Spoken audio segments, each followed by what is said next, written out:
We're spicing things up this April Fools. I'm joined by Pam Nisevich Bede, registered dietitian and global nutritionist for Abbott Lingo Business. Pamela, what does it mean to fool your food, and why should we care?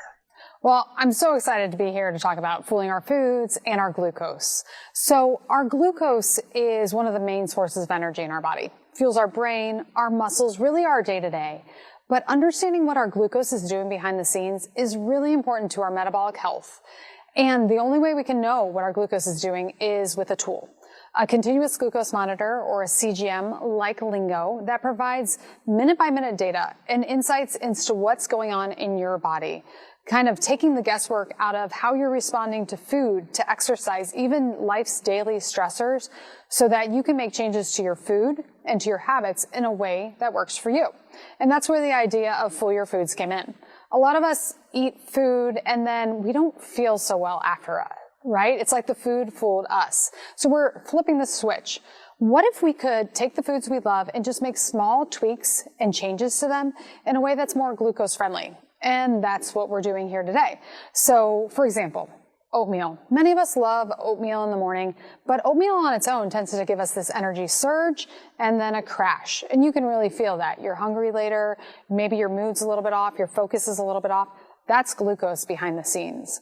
But by adding things like fat and fiber, so nuts, chia seeds, some berries, you get a steadier delivery of energy, a steadier look at your glucose. And you just feel better in your own skin, right?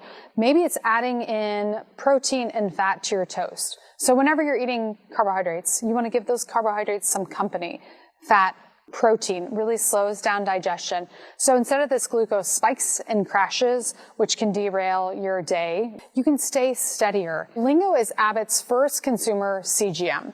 It's this tool that I have on the back of my arm. This little biosensor, I wear it for 14 days. It pairs with the Lingo app on a smartphone, and it's giving real-time data and insights into how the body responds to food, to exercise, so many factors that influence our glucose.